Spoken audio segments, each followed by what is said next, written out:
It's happening. Let me make sure the YouTube's awake. As soon as the YouTube's awake, we will get started. Happy Tuesday. Oh, yeah, it's here. What's up, everybody? Good morning, good afternoon, good evening, good morrow, whatever's going on where you're at. I hope it's good. I hope it's awesome. I hope you're staying safe. I hope you're staying well. I hope you're staying home. It is another day. It is Tuesday, April the 14th, in this quarantine year of our Lord 2020. Hope you're staying safe. Hope you're staying well. Hope you maybe you got a new hobby. Maybe you're catching up on some reading. Maybe you're working on a new language. Maybe you're practicing an instrument a little more.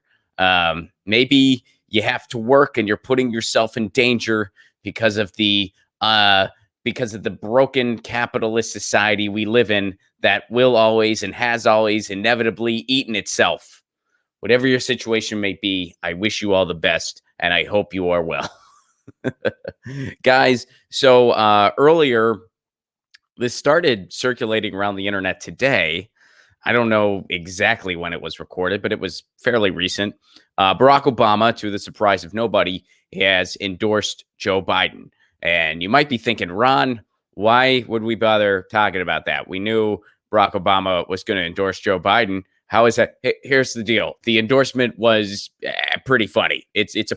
I watched a little bit of it and I was like, oh, come on. This is just really, this is it. We got to watch this. I mean, it's amazing how they're not even pretending. If somebody tried to write a parody of electoral politics in the United States, they could not come up with something as ridiculous as what we actually have. They just couldn't. That's why House of Cards was just completely believable. It was like, well, that's totally plausible. Actually, some of those Democrats actually care about the environment in that show. I don't know if this is even all that realistic. But check this out. This is pretty good. All right, so here's Obama, and here he is giving his endorsement for Joe Biden. It belongs in the White House. And that's why I'm so proud to endorse Joe Biden for president of the United States. He got the job right. Choosing Joe to be my vice president was one of the best decisions I ever made, and he became a close friend. And I believe Joe has all the qualities we need in a president right now. What are they? Let's find out. He's someone whose own life has taught him how to persevere, how to bounce back when you've been knocked down. When Joe talks with parents who've lost their jobs, we hear the son of a man who once knew the pain of having to tell his children that he'd lost his. Okay, so far, his endorsement, we're almost 40 seconds in. So far, all he has had to say is Joe Biden has had hardship in his life. You know who else has had hardship in their lives? Everyone. Every single person who's ever walked the face of the earth. There are parents who have lost children before, and that's very sad. And I have no idea personally what that's like. I'm not a parent myself. I have no idea what it's like to even have a child, let alone to lose a child. But I know it happens to people. And I'm sure it really sucks a lot. I know it really sucks a lot. But it doesn't make you qualified to be president. All right, let's see what else is in this glowing endorsement. When Joe talks about opportunity for our kids, we hear the young father who took the train home each night so he could tuck his children into bed. Okay, a lot of that was overstated bullshit. His salary was actually very high. He lived fine. It was comfortable. That whole thing that he struggled. When you look at the salary he was actually making, it was the equivalent of about like $100,000 today or something in that range. So really, he was making a very comfortable salary. He just had a commute where he had to take a train. You know who else has a commute where they have to take a train? A lot of frickin' people. A lot of frickin' people, especially all over the Northeast. So that was overstated bullshit. And we hear the influence of Jill, a lifelong teacher. At least Obama didn't claim she was a great doctor like Whoopi Goldberg did. Obama knows that Joe Biden is not a medical doctor. Kudos, Obama. Way to go. When Joe talks to families who've lost a hero, we hear another parent of an American veteran, a kindred spirit, somebody whose faith has endured the hardest loss there is. That's Joe. Through all his trials, he's never once forgotten the values or the moral fiber that his parents passed on to him and that made him who he is. That's what steels his faith in God, in America, and in all of us. That steel made him an incredible partner when I needed one the most. Joe was there as we rebuilt from the Great Recession and rescued the American auto industry. He was the one asking what every policy would do for the middle class and everyone striving to get into the middle class. Did he ask that about the crime spill? How about the Patriot Act? How about the Iraq War? Was he concerned about the middle class for all those things? How about when he voted for Scalia? How about when he did what he did with Clarence Thomas? Was he asking all those questions then? How about when he supported a segregationist? That's why I asked him to implement the Recovery Act, which saved millions of jobs and got people back on their feet. Because Joe gets stuff done. Joe helped me manage H1N1 and prevent the Ebola epidemic from becoming the type of pandemic we're seeing now. He helped me restore America's standing and leadership in the world on the other threats of our time, like nuclear proliferation and climate change. Joe has the character and the experience to guide us through one of our darkest times. That's the end. Got cut off there towards the end. That's so watching that thing, would you know like what, like imagine you just had a blindfold on or something and you didn't even know who was talking there and who they were endorsing and what they were referring to. Like everything was kind of like, would you know if they were even talking about a Republican or a Democrat? Like, would you even know? Like his faith in God, and he's persevered, and he's had a rough family life, and he was my VP, and here's a couple good things that we did, according to, my interpretation of it. Really, they just gave a bailout to the banks while leaving Main Street behind. They remembered Wall Street, forgot about Main Street. But would you even know? I mean, he said nothing in 2 minutes, which again, Obama, he is flawless at that. There's never been anyone in the history of American politics so good at saying absolutely nothing, but making it sound really nice than Barack Obama. He mastered it. He freaking nailed it. That guy, he could say a whole lot of nothing. All he said in that 2 minutes was, Joe Biden was my VP and we got along, and he's a family man who's overcome some tough times. That's it. That's it. That's all it takes for someone to apparently lead us out of climate catastrophe. Joe Biden. He doesn't mention that Joe Biden has been on the wrong side of pretty much every issue his entire career. He doesn't mention the Iraq War. He doesn't mention all the conservative justices that Joe Biden has supported. He doesn't mention that Joe is pro-fracking. He doesn't mention that Joe is one of the only Democrats, even an establishment Democrat, who is against net neutrality. He doesn't mention that that's because Joe started his campaign at a Comcast-funded dinner. He doesn't mention that Joe doesn't give a hoot about veterans, that Joe mocks and jeers immigrant activists who are worried about their community. He doesn't mention that Joe tells environmental activists to pound sand because his climate plan was relevant in 1986 and hasn't been updated since. He doesn't mention that Joe's, quote, concessions to the left is, I'm going to lower the Medicare age to 60. And I might eliminate some debt for some people. A lot of asterisks here. Those were Joe Biden's, quote, concessions. Barack Obama doesn't mention any of that. Joe's a family man. Joe's had a rough, he's experienced loss in his life. You mean like every other human being that has ever walked the face of the earth? Yeah, like that. Like that. And when you look at, all the compassion he shows with things like the crime bill and the Patriot Act and the Iraq War, he sure does have that compassion for other people. What a nothing endorsement. And this is the guy who leaned in and put his thumb on the scale to make sure Biden was the nominee. Barack Obama started making phone calls. And all the candidates, like a set of dominoes, just fell into place for Joe Biden. And this is what our system does. The DNC anoints someone, and everyone else eventually needs to fall in line. And that's where your loyalty is. If you're one of those people in electoral politics, your loyalty is to a cult-like oath you made to Tom Perez, a corporate goon who stands for absolutely nothing. That's your loyalty. Wow. Ugh. He said nothing. Like, he said literally nothing for 2 minutes. He's like, well, Joe Biden, he took a train once. He took a train, and it was a longer train ride. He brings up that story a bunch. In reality, he was making the equivalent of about $100,000 a year, and he just had to take a train for a little while. Most people in that same circumstance would never even bring it up. Like, most people would never even bring that up. Yeah, I live in like where was he, in Delaware or Pennsylvania at that point? But he wasn't living in a place that was all that expensive. He just had to take a train. He was making the equivalent of like $100,000 a year. Most people wouldn't even think like, oh, that train ride was kind of long. But Biden tried to build an entire brand on it. Yeah, I'm an Amtrak guy. What a joke. I mean, so this is your guy.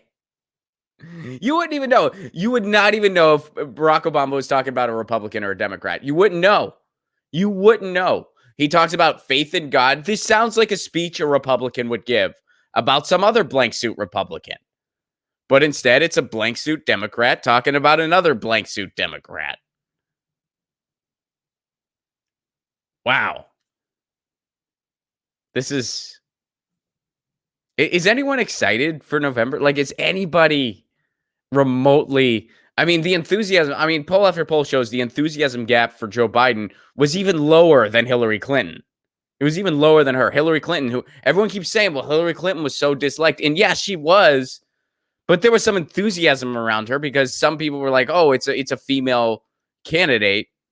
And that's a big deal. I won't look into the details about this female candidate, but it's a female candidate. Joe Biden doesn't even have that identity politics box checked. He's another old white guy. So it's like his enthusiasm gap is even lower than Hillary Clinton's. And Hillary Clinton lost. What do you think is going to happen with Joe Biden? But Barack Obama.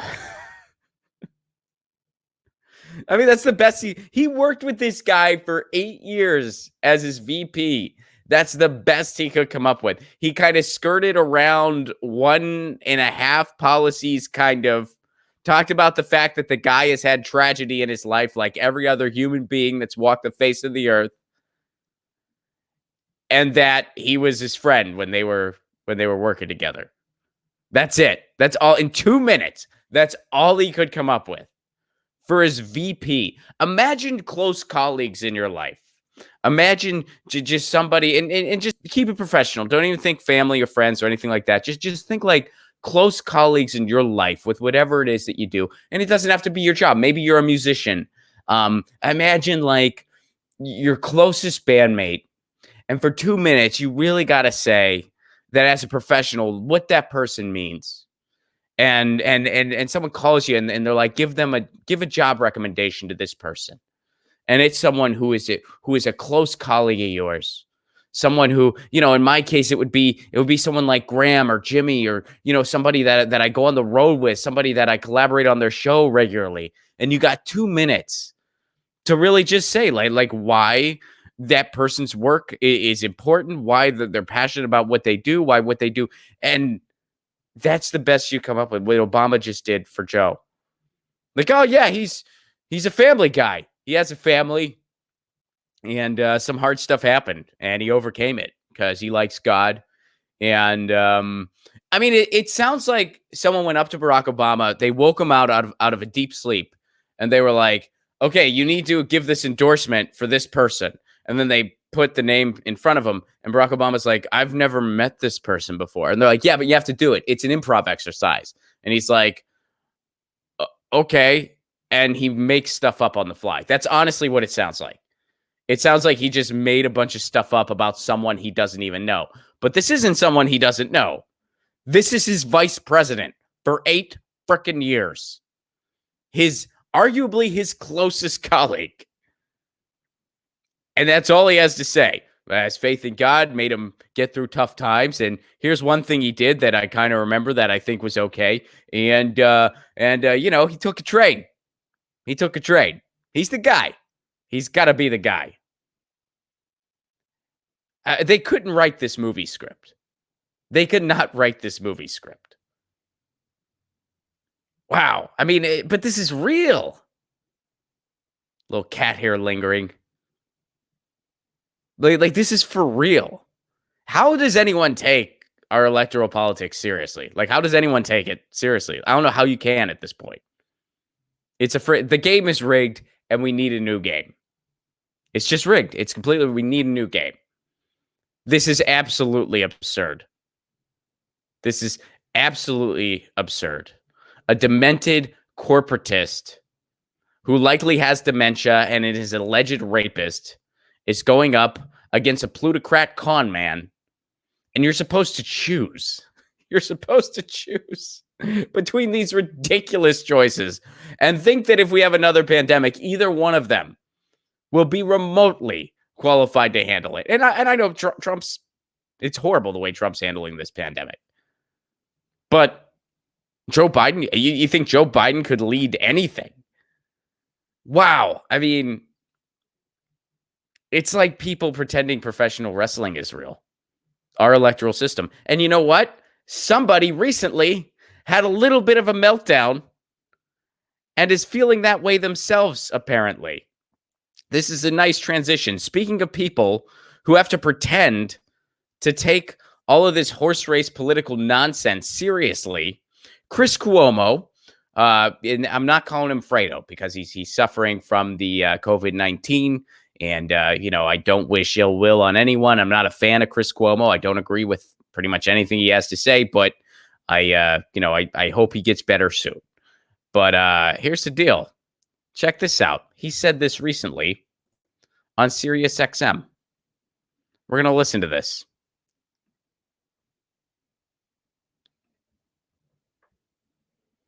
Wait, let me get the volume up. Are valuable enough. Here, check this out. Because I don't want to spend my time doing things that I don't think are valuable enough to me personally. Like what? Well, I don't like what I do professionally, I've decided. I like doing this show. I like talking to you guys. But I don't value indulging irrationality, hyperpartisanship. I don't think it's worth my time. And I don't want some jackass, loser, fat tire biker to be able to pull over and get in my face and in my space. That really bothered him when that happened. By the way, in case you don't remember, that's the incident where somebody called him Fredo. He got up in the guy's face, threatened to throw him down the stairs, freaked out, and it went viral. And it ended up making it 10 times worse because now everybody calls him Fredo. Man, that really stuck in that guy's craw. Man, imagine having an ego so fragile. Like, imagine, first of all, having everything handed to you. Like he did. I mean, he had millions of dollars handed to him. He was given a job he had no qualifications for. He obviously doesn't really appreciate it. I mean, here he's saying, he's like, I don't value what I do. I don't see value in what I do. He's right for all the wrong reasons. He's right. There is no value in what he does. There is no value in what CNN offers. None whatsoever. But he's right for all the wrong reasons. He feels that way because, well, here, let's keep listening. And talk bullshit to me. I don't want to hear it. And just like you would, right? You're not going to tolerate that, right? Some cat just basically pulls up in the driveway next to yours and starts getting in your face about stuff. How's that going to go? How's that going to go? Right? That matters to me more than making millions of dollars a year. That matters to me more. Why? Because I've saved my money. Because so that's what we call being right for all the wrong reasons. He's like, I don't value what I do. I don't value this hyperpartisanship. I don't think there's, and he's right. There is no value in what he does. What he's really saying, whether he realizes this is what he's saying or not, what he's really saying is, I'm tired of being a mouthpiece for my peers. Because he knows that's what he's doing. And he's tired of it. So he'll say, like, well, I'm tired of all the hyperpartisanship. I'm tired of this and that. And he's right. But what he's really saying, I'm tired of being a mouthpiece for my peers, because he's in the ruling class. He's the 1%. And he's just tired of being a mouthpiece for his peers. Why? Because it hurts his ego. And he's right for all the wrong reasons. You're like, wow, is he going to go on a rant about how corrupt and corporate and useless the corporate media is? No, he's just saying, I want to be able to tell people off more. I don't value what I do. Keep talking, Chris. I also don't value what you do. It's completely pointless. It's just hyperpartisanship. People don't really care about what they're saying. It's just a fake. Yeah, really? So why do you feel this way? Because I want to be able to tell people to piss off. I want to be able to tell that biker who calls me Fredo to piss off with no consequence. And I don't need money anymore. I already have millions. And we're back. All right. For a second, I really thought you were up to something. But here he accidentally reveals a little bit. He reveals just how useless CNN, MSNBC, Fox News, how useless they all are. How they just prop up this hyperpartisanship. And again, it is a fake wrestling match. No offense to people who like wrestling. That's just what it is. It is fake. It is not real. And they want you to watch this dog and pony show and be distracted about what's really going on, because they're a mouthpiece for the establishment. And Chris Cuomo is tired of being a mouthpiece for his peers. He wants to just go to the dinners and not have to show up to work the next day. He saved his money. He's rich. He had a job he was totally unqualified for, handed to him. And he doesn't want to do it anymore. And again, right for all the wrong reasons. He's right. CNN, the only thing noteworthy to come out of CNN has nothing to do with news. I mean, Anthony Bourdain. You know, that's not a news show. And by the way, Jeff Zucker himself has made it clear he has no interest in news.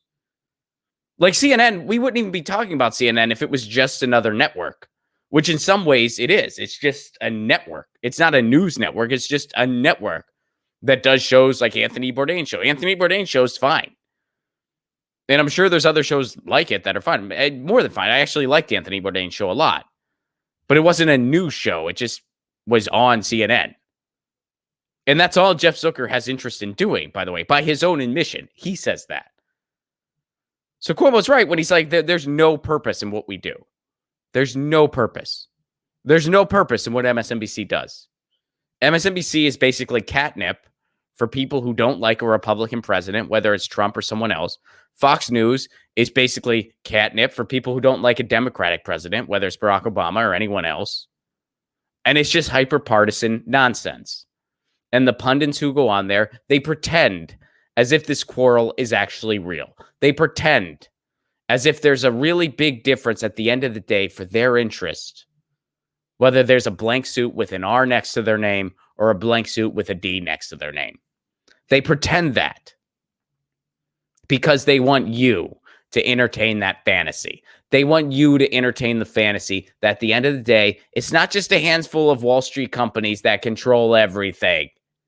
They own Donald Trump. They own Joe Biden. Oh, and yes, they own Donald Trump. No, Donald Trump's it also. No, he isn't. He was just the guy buying the politicians. Now he's the politician being bought. He's not any different. Look at who he surrounds himself with. He is the GOP. He just talks a little meaner than they would like. He's the same thing. Ugh. So Chris Cuomo, I wonder if he's going to keep his job. I mean, I feel like they have to. CNN has to fire him. Like, they're going to have to fire him once he gets better. I mean, I guess it's kind of bad optics if they fire him now because he's sick. And you know what? I'll make a prediction just for fun here. I have a feeling he's not going to get fired. Here's what I think is going to happen. And we'll see if this happens. We'll actually follow up on this tomorrow because it'll likely happen soon. I think he's going to backpedal, and I think he's going to say, you know what? I was sick. I was kind of delirious. I was in a bad place mentally, and I said some things I really didn't mean. I do value my job a lot. I was just in a very frustrated, painful place, and I'm sorry. And that's going to be it. You know what I mean? That's my prediction. I could be totally wrong. Maybe he'll double down. Maybe he'll be like, CNN, they're a bunch of punk ass bitches. Maybe. I don't know. I'm just taking a guess. And there's no, there's nothing, there's no like, I don't have any data to back up my prediction. I'm just making a prediction for fun. You know what I mean? So I have no idea. That's just my guess, just as like a gut feeling. I have a feeling, because I don't think he's a very brave person, nor do I think he really has any integrity. I mean, he's calling out CNN for their nonsense, and then he's like, I don't want to be part of it because I want to be able to tell people to piss off easier. And I have millions of dollars. It's almost like you listen to him calling out CNN, and you're like, yeah. And then he's just like, I already got millions, and I want to tell people to piss off. Right. And then you're like, oh, yeah, no, all right. I should have realized this was, not whatever. I got to go. So we'll see what happens. We'll see if my prediction ends up being right. But I have a feeling he's going to walk it back. He's going to walk it back, and then he's going to face no consequence because he has family in high places. That's why he got his nickname Fredo, because Big Brother handed him a job. He's had everything handed to him. He's had millions handed to him, and he's still complaining. He's right about how pointless and corrupt his employer is. He's right about how pointless it is what he does every day. He just doesn't want to do it anymore because he's tired of being a mouthpiece for his peers. It probably hurts his ego a little bit that he's just a mouthpiece for his peers. And in case you were wondering, Chris Cuomo, that is all you are. You are a mouthpiece for your peers. That's it. And by the way, as a fellow Italian American, Fredo is not, quote, the N-word. That's ridiculous. That's such an insulting thing to say. But anyway, you're a mouthpiece for your peers. That's all you are. That's all you've ever been. So maybe you should quit your job when this is all over and you get better, which, I hope you get better. Maybe you should quit your job and do something else. But there you go. Chris Cuomo, right for all the wrong reasons. We'll see. I have a feeling he's going to walk it back, but I could be wrong. We'll see. Maybe he'll double down. Kudos to him if he doubles down. We'll see. All right. So that happened. So this is happening. We're going to do the song of the day here in a minute. But first, I want to go here because Biden haikus were trending yesterday. And, I really want to share some of mine. I did a couple, and I really want to share them. All right. So here, let me find my Biden haikus. Here we go. So Biden haikus were trending on Twitter yesterday, and here are some of mine. Comcast, where I start. I don't know where I am, Mac. Iraq, not sorry. Comcast, where I start. I don't know where I am, Mac. Iraq, not sorry. All right. It'd be bad if I accidentally miss one of these and don't have a 575 going. But, I already wrote them. They're already on the internet. All right. Here's another one. Hope you don't want change. I'm more of the same. Won't win anyway. Biden haiku. Shout out to Darcy who wrote this about me. It was very flattering. Thank you so much, Darcy. Darcy wrote, fuck that shit is good. Tell them how it is, Placone. Ron will not be shamed. Thank you, Darcy. That was very flattering of you to write. I appreciate it. Here's another one of mine. You don't have a choice. Take it and swallow, sucker. Blue no matter who. Oh, and someone wrote this in response to me. And they post this on a bunch of Biden haikus, by the way. It was actually bot-like behavior. I don't think this person's actually a bot. I'm just saying bot-like behavior. But here they wrote, Putin is so happy right now, which, by the way, this isn't a haiku. I don't know if they didn't know what a haiku is or what, but they wrote this like under a bunch of Biden haikus. They wrote it under one of mine. They wrote it under one of Johnny Graz's. They wrote it under a bunch of them, and it's not an actual haiku. But here's what they wrote. Putin is so happy right now. Mission accomplished. Destroy America from the inside out. No military action needed. So I responded, read under your bed. Mad Al would be very proud. You need a doctor. There you go. Biden haikus. Now, this brings me to the song of the day. The song of the day is right here. So the song of the day is a song by an artist called Attila the Stockbroker. The song is called Guy Fawkes' Table. And it was written in about, was it 2004, 2005-ish? And it was written in response to Blair's decision to participate in Iraq. And he wrote it about, he's, Attila the Stockbroker is in England. He's an English-based poet, punk poet.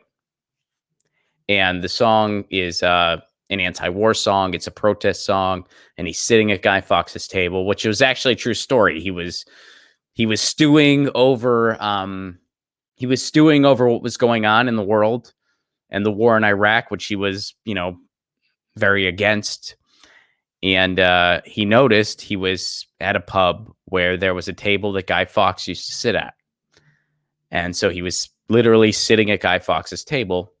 So he wrote this poem that he, of course, turned into a song called Guy Fawkes' Table. And it's, I'm sitting at Guy Fawkes' table the day Parliament voted for war, though the rest of the people oppose it and flaunts international law. I'm sitting at Guy Fawkes' table while American thugs flaunt their power, egged on by a sad little muppet in his craven and cowardly shower. And that's referring, of course, to Bush. Very powerful song, very angry song, protest song. And Attila encouraged people to rewrite it to reflect the contemporary political times that they're in.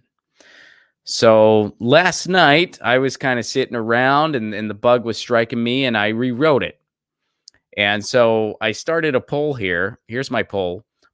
I just rewrote Guy Fawkes' Table by Attila the Stockbroker. The song is a protest song written in response to Blair's decision to participate in Iraq. He encouraged rewrites of it for other contemporary political times. Thing is, my rewrite is more sincere than funny, which it did not turn out all that funny. My wife read the lyrics. She was like, oh, that's really, that's true, but harsh. And I'm like, yeah, well, that's kind of the song.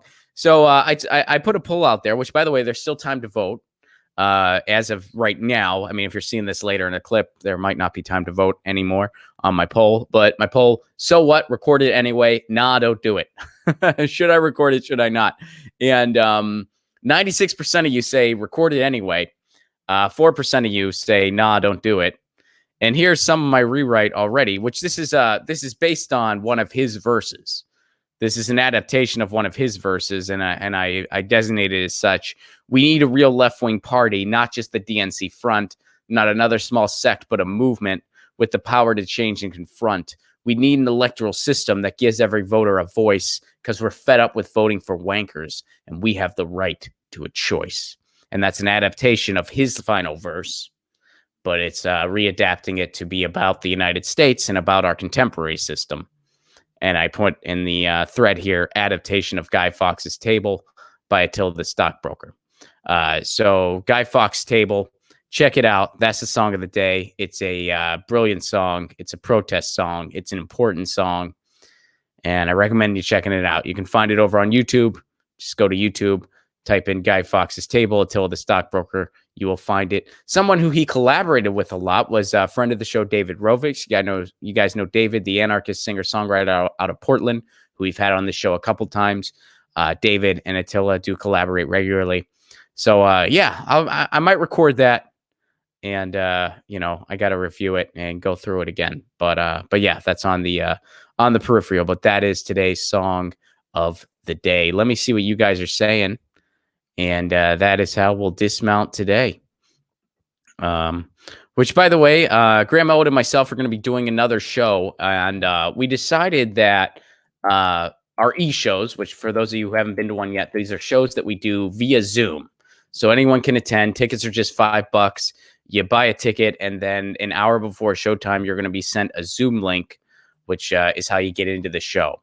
So we're going to be doing that. Tickets for this Saturday are going to be available really soon. They're not available yet, but they're going to be available really soon. And we decided that from now on, we're going to be doing them Saturdays at 8 p.m. Eastern, 5 p.m. Pacific. That's going to be our go-to time. So every Saturday at 8 p.m. Eastern, 5 p.m. Pacific, Graham Elwood and I are going to be doing shows via Zoom. Tickets for that show and future shows will be available real soon. And we're going to be doing it pretty much until the quarantine ends. We're just going to keep doing it. Unless there's a Saturday where one of us can't, we're just going to keep doing it.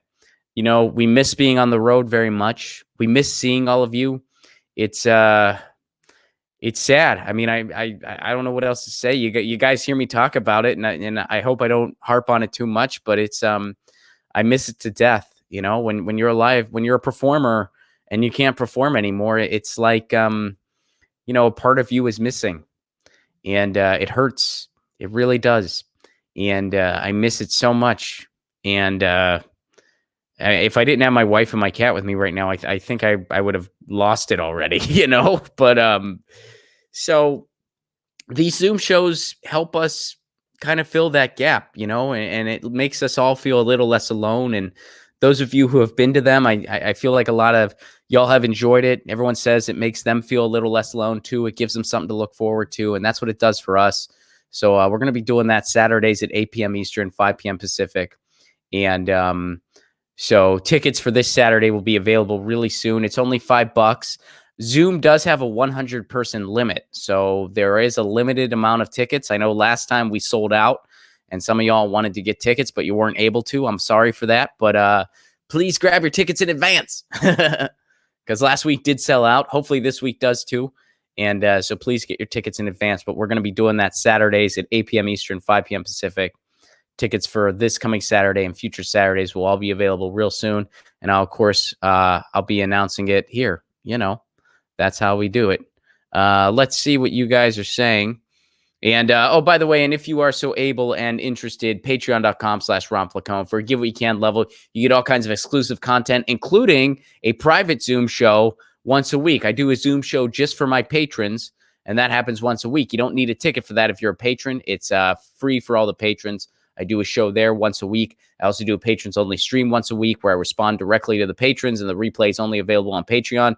I also have writings and podcasts and videos and stand-up clips and my album. You can just download my album. All that stuff's not available anywhere else. It's only available on my Patreon, and you can get all that for a Give What You Can level. Even $1 a month goes a long way. So if you are in a stable place financially and want to throw a little bit my way to help keep this show on the air and help expand this show, we're moving forward with the Sounds of Revolution series because I'm able to still just do that remotely, which I was hoping to do it in person. But, you know, we're dealing with the circumstance we're in. And the mini docs are going to happen too once all of this breaks. So it'll help me expand this show, help me build this show, and patreon.com/Ron Flacone. And if you want to get into a new webcomic, LucyandRon.com. Myself and Inks Pixels have been writing, and then he illustrates comics between myself and Lucy. We've done about 50 of them, over 50 of them now.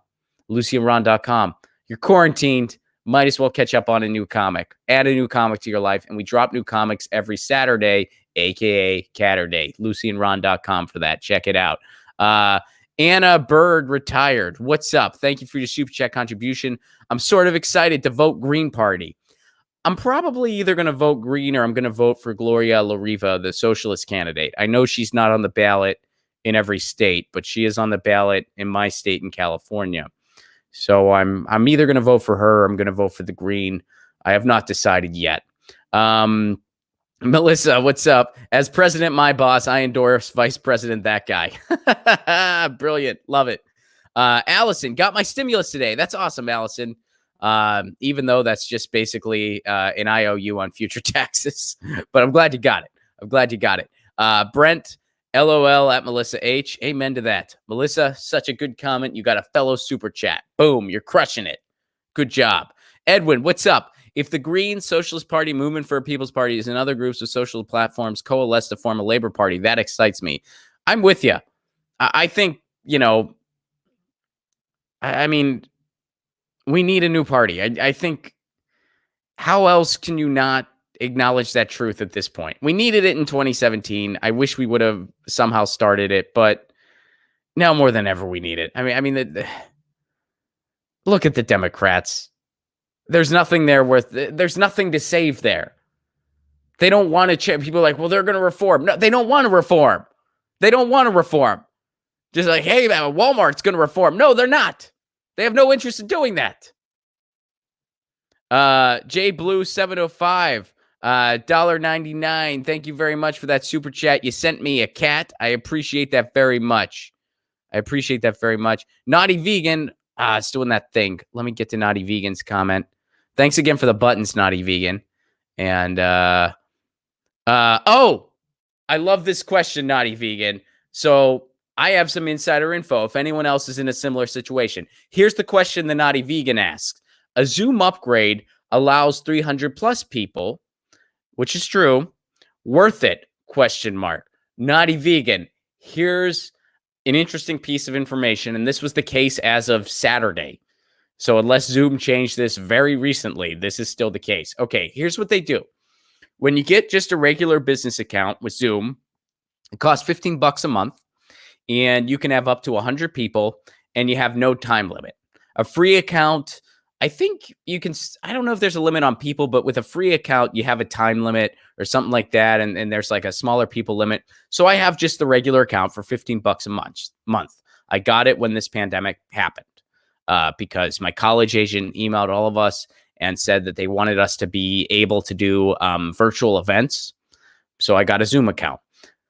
All right. So I have that. Now, here's the thing. What you're saying is technically correct, Naughty Vegan.